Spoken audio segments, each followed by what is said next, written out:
긴급 속보 팽팽한 상황이 멈출 기미를 보이지 않는다. 태국 총리는 단호하게 확인했습니다. 일본은 추악하고 쓰레기 같은 나라다. 태국 내 반일 시위 격화 일본 단교 요구 빗발쳐. 진실은 무엇입니까? 신종 코로나 바이러스 신규 감염자가 연일 2만 명이 넘게 발생하고 있는 태국에서 프라윕 찬오차 정권 퇴진을 요구하는 반정부 시위가 일어나고 있다. 일부 시위대는 시위 진압 경찰과 충돌하는 등 시위 양상은 과격해지고 있으며 주태국 일본 대사관은 태국 체류 일본인들에 대해 주의를 당부하고 있다. 수도 방콕에서는 15일 오토바이와 자동차를 탄 시위대가 다양한 지역을 주행하며 시위에 나섰다.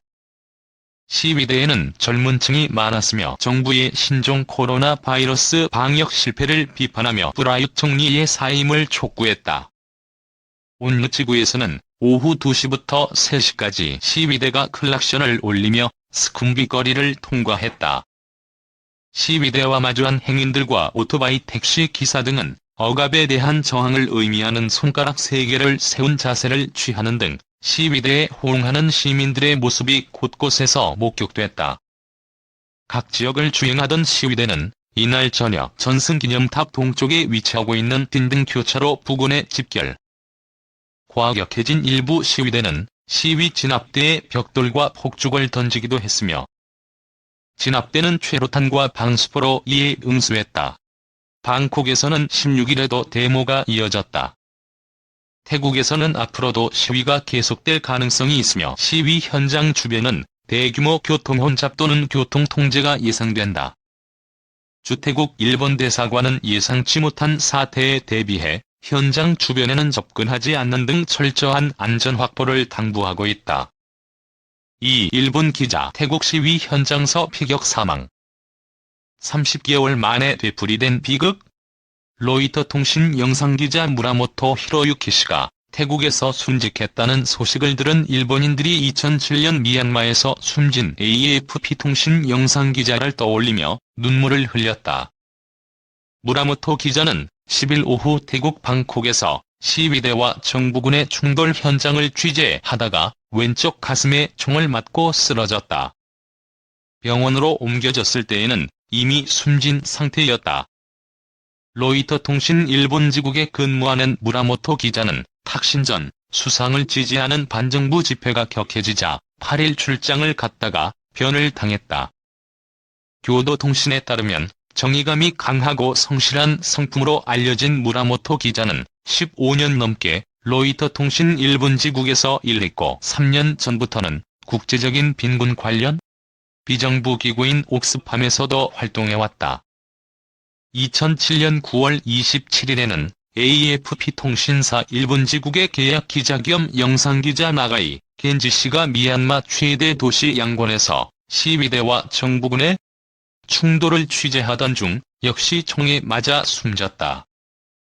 당시 나가이 씨가 총을 맞아 쓰러지고서도 한 손에 든 비디오 카메라를 놓지 않고 충돌 현장을 촬영하려고 애쓰는 모습을 담은 사진이 로이터 통신을 통해 전 세계로 퍼지기도 했다. 한편 무라모토 기자가 정부군과 시위대 중 어느 쪽에 총을 맞았는지는 분명하지 않은 것으로 알려졌다. 총격 장면을 목격했다는 시위대는 그는 군대는 총을 쏘지 않으리라고 생각하고 촬영하다 총을 맞았다고 주장했지만 태국 정부 대변인은 정부군은 실탄을 사용하지 않는다고 반박했다. 일본 정부는 태국 측에 조사를 공식 요청했다.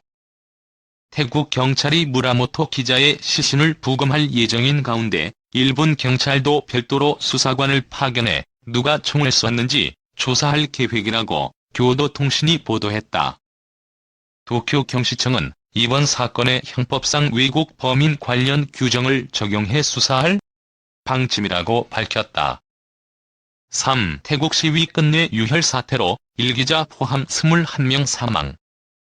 태국 수도 방콕에서 반정부 시위대와 군경 간 충돌로 11일 오후까지 최소 21명이 사망하고 870여 명이 부상당한 것으로 집계됐다.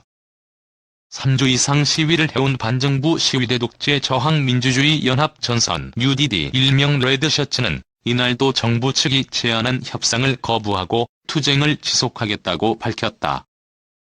이번 시위는 탁신 진나와 전 총리를 지지하는 하층민들과 아피싯 웨차츠와 현 총리로 대변되는 지배 엘리트 간계급 투쟁적인 성격을 지니고 있다.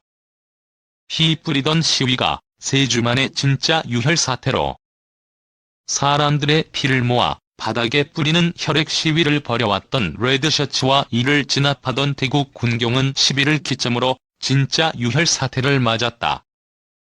붉은 티셔츠를 입은 약 1만여 명이 방콕 외곽의 타이콤 위성기지국으로 진입을 시도. 정부 측이 친탁신 성향의 방송국을 폐쇄한 데 대해 항의한 9일 태국 보안당국은 처음으로 물대포, 최루탄 등을 투입했다. 그러자 시위대에 집결지었던 방콕 랍차담런 거리에서 10일 잇따라 군경과의 과격한 충돌이 일어났고 부상자가 나오기 시작했다. 시위대는 고무탄, 최루탄 등을 발사하는 군경에 맞서 화염병과 돌을 던지며 거세게 저항했다. 이 과정에서 실탄이 발사됐다는 소문도 전해지고 있다. 실제로 이날 일본 출신 통신 영상기자 무라모토 히로유키 씨가 현장에서 왼쪽 가슴에 총을 맞고 쓰러져 사망했다. 이에 태국 정부는 실탄을 발사한 사실이 없다고 해명하면서 총기 발포 사건을 조사하기 위해 시위대와 공동으로 진상조사위원회를 꾸리겠다고 밝혔다. 레드셔츠 조기 총선 vs 총리 사퇴는 없다. 이처럼 사태가 커지자 태국 정부는 시위 현장에서 군병력을 철수시키고 시위대 측의 협상을 제안했으나 시위 지도부는 협상 불가론을 고수하고 있다. UDD의 핵심 지도자인 자투폰, 프롬파는 시위 과정에서 숨진 희생자들을 위해 태국의 민주주의를 회복하는 것이 시위대의 의무라고 말했고, 다른 지도자인 웨라 무시카퐁 역시 우리의 승리가 목전에 와 있다고 거들었다. 이런 분위기 속에서 유혈 사태가 재발하는 것은 시간 문제일 뿐이라는 관측이 우세하다. 지난달 14일부터 시작된 시위 근저에는 국왕과 왕실, 군부 등 지배 엘리트 계층에 대한 빈민층의 오래된 불만이 쌓여있다. 특히 시위대는 해외 도피 중인 탁신 전 총리를 지지하며 현 의회를 해산시키고 주기 총선을 치러야 한다고 주장한다. 그러나 아피싯 총리는 사태를 평화롭게 해결하는 것이 자신의 일이라며 총리직을 계속 수행하겠다는 입장이어서 양측 간 중도적 해결은 기대하기 어려워 보인다. 한편 외교통상부는 11일 방콕시에 대한 여행 경보 수준을 1단계 여행 유의에서 2단계인 여행 자제로 상향 조정하면서 방콕시에 체류 중인 교민에게도 각별한 유의를 부탁했다. 유혈 사태가 소강 상태에 접어들었음에도 방콕시에는 여전히 비상사태가 지속되고 있으며 한국을 비롯한 43개국이 태국 여행 주의령을 내린 상태다. Cha, cha thường hay trêu chọc làm con khóc, nước mắt nhem xong kể chuyện cười vui, làm con hết khóc, cha đưa con đến trường thật vui. Với cha con là trên hết, vết nhăn nhiều thêm, nét môi luôn cười, chính là vì con dù bao khó khăn